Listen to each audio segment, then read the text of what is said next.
Hey guys, welcome back to my channel. It is True Crime Tuesday yet again, and today we will be talking about a murder that was fueled by pure jealousy. Today we will be talking about the strange friendship of Jessica Wongso and Mirna Salihin.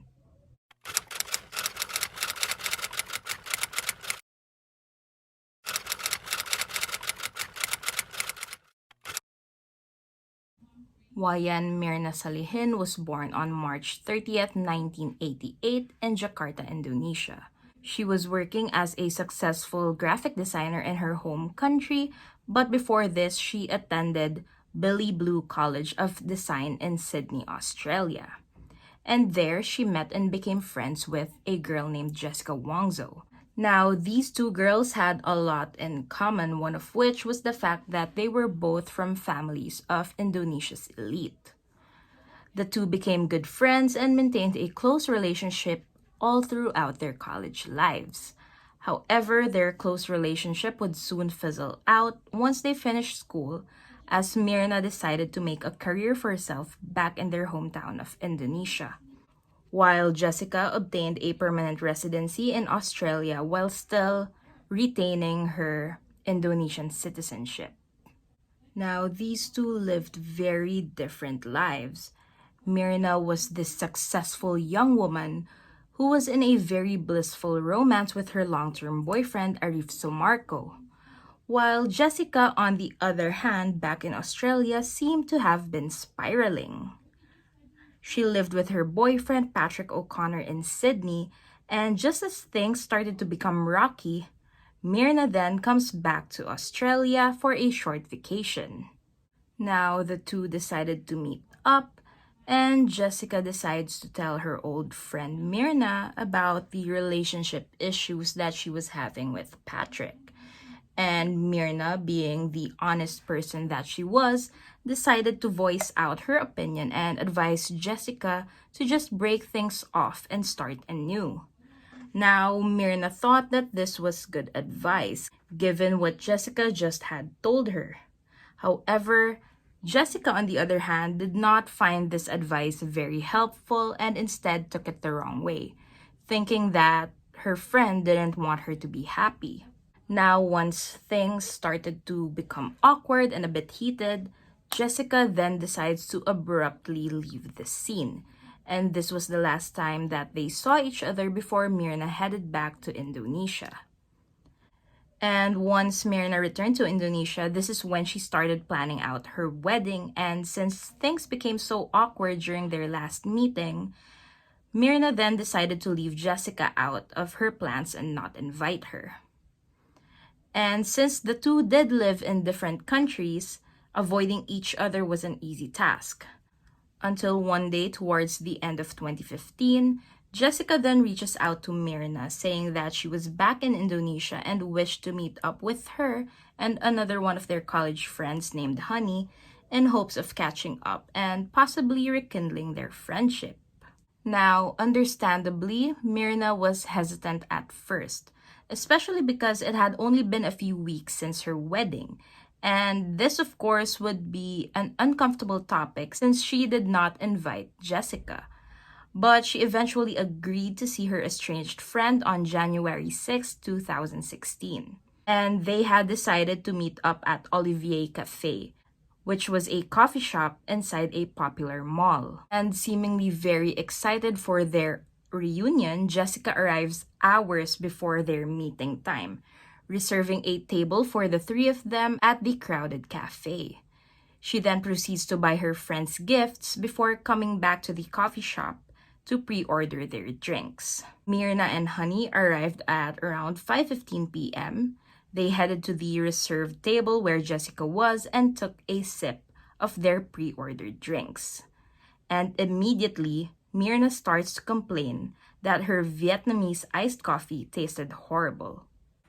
She then suddenly started to feel extremely hot and started fanning herself off before passing out completely. Mirna's head rolls out and she starts foaming at the mouth, making her friends panic in the process, of course. Now Jessica starts freaking out, shouting at the cafe staff that she thinks they had just accidentally poisoned her friend. An ambulance soon arrives, quickly taking Mirna to a nearby hospital, but sadly she was pronounced dead less than an hour after taking a sip of her iced coffee. Now, due to religious reasons, no autopsy was performed, and initially, no foul play was ever suspected. However, a few tests were conducted, and bleeding in Mirna's stomach was found, as well as some traces of cyanide. Now, luckily, the cafe staff held on to Mirna's Vietnamese iced coffee when Jessica started accusing them of poisoning her friend. This leftover coffee was also tested, and it came back positive for cyanide as well. Just 2 weeks later, Jessica Wongso was charged with the premeditated murder of Mirna Salihin. And since Jessica was a permanent resident of Australia, the Australian authorities made a deal with the Indonesian police that they would cooperate with them regarding this case as long as Jessica does not get the death penalty.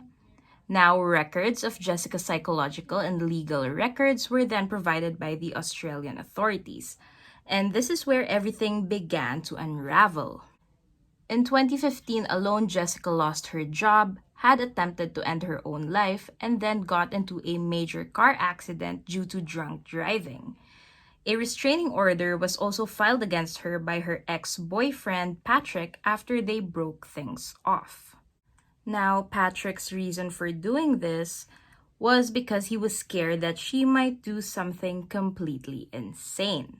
Now, Jessica's former boss, Christy Carter, also stated that she believed that Jessica was capable of harming or even killing another person as she was crazy and full of hatred. This former boss also recalled a time when she visited Jessica in the hospital after one of her suicide attempts, and she was creeped out because Jessica suddenly tells her that she knew how to kill someone by poisoning. And on an even crazier note, a few weeks before Jessica came back to Indonesia, she had actually threatened Christy, saying, "You have to die and your mom should die too."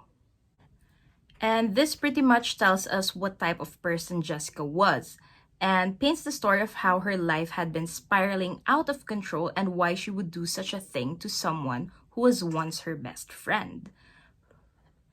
She obviously killed Mirna out of jealousy because she had everything Jessica wanted: a successful career, a blissful marriage, and a seemingly perfect life.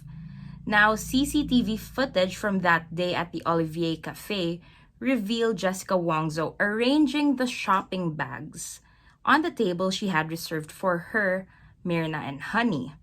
Behind these shopping bags were the drinks that she had pre-ordered. However, this CCTV footage didn't really reveal much aside from Jessica shuffling the bags and drinks around. Now, this meant that she wasn't actually seen putting cyanide in Mirna's Vietnamese iced coffee. On June 2016, almost a year and a half after the murder, the trial started. And being from an elite family, Jessica was represented by a well-known celebrity lawyer.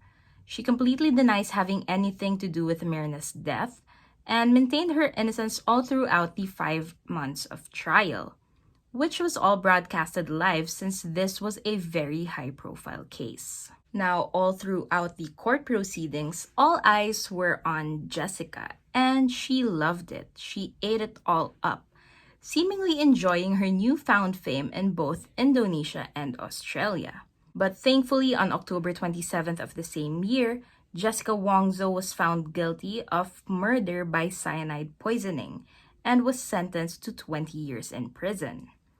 The judges concluded this as a revenge killing, all because Mirna advised Jessica to break up with her then-boyfriend Patrick, and because of how jealous she was of Mirna's fairy tale life. Up to this day, it is still a mystery how Jessica obtained cyanide to carry all of this out. She tried to appeal her sentence, however, this was declined by court. She has been serving for almost 5 years and will get out in 15. Both the Indonesian and Australian public were torn between this case. Jessica did have a lot of supporters who think she's innocent, however, there are also a lot who believe that she did murder Mirna. I mean, she did have a motive. Personally, I think she is guilty because although you can't really see her actually putting the cyanide in Mirna's drink, she was acting pretty strange on that CCTV footage. And aside from that, she arrived 3 hours before their meeting time and pre ordered drinks.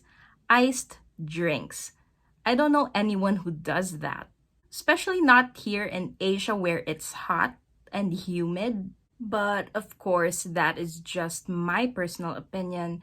As usual, I would love to hear your thoughts and your insights on what you think happened. Do you think Jessica is guilty or not?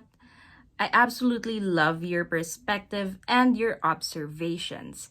Now, please don't hesitate to leave a comment down below so we can have a healthy discussion regarding this case. Also, should there be any other case that you would like for me to cover in this channel, please let me know. Thank you so much for tuning in and listening to Mirna's story. I will see you guys on my next video.